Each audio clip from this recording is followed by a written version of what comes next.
All right. So as Joel said, I'm here to talk about parking benefit districts, and starting the first one in Seattle here on Capitol Hill. A parking benefit district is a district where local parking meter revenue stays in the neighborhood to be spent on local needs and priorities identified by our community leaders.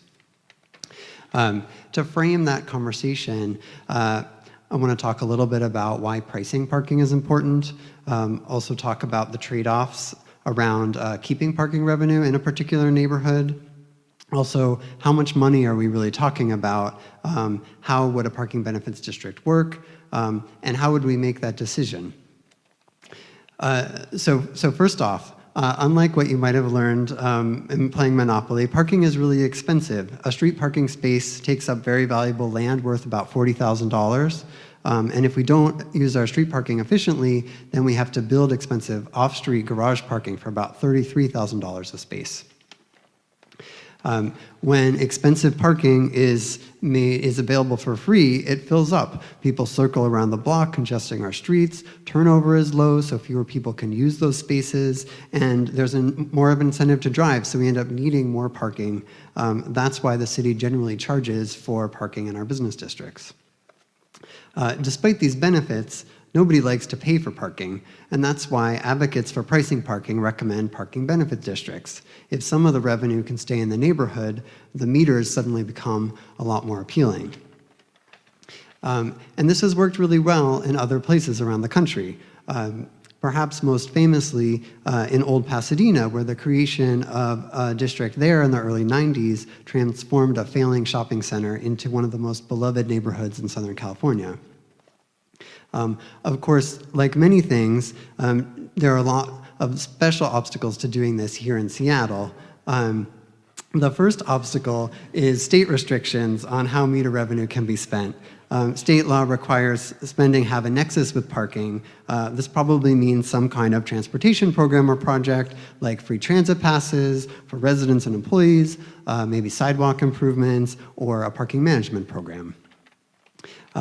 There are also some local obstacles. Seattle's business districts already charge for parking, contributing $40 million to the city's general fund. We can't just take that money away without cutting services, and there are some serious race and economic equity issues with those cuts.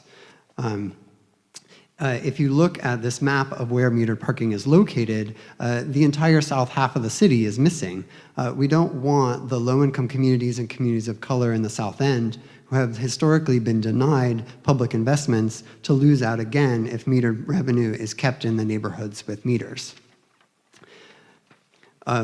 Given the challenges with reallocating existing meter revenue, the most promising opportunity is probably opting in to new meter hours.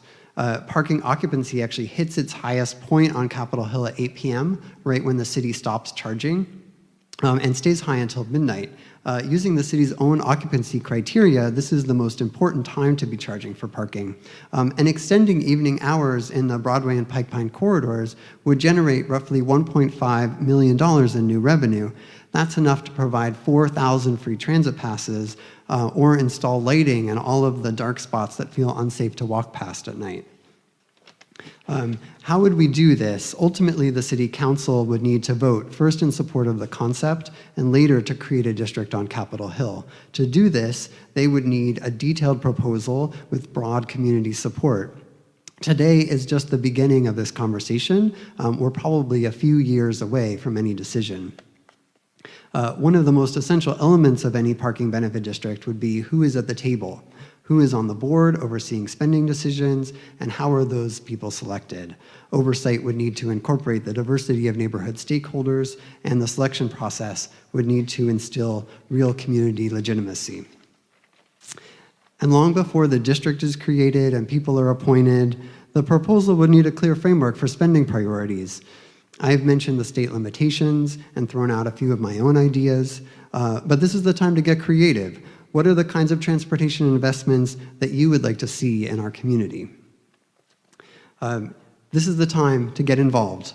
Tell us what you think, give us your ideas. Together, we can figure out a way to not only better manage parking in our neighborhood, but also generate revenue for much needed programs and projects. We can make this happen. Thank you all for your time.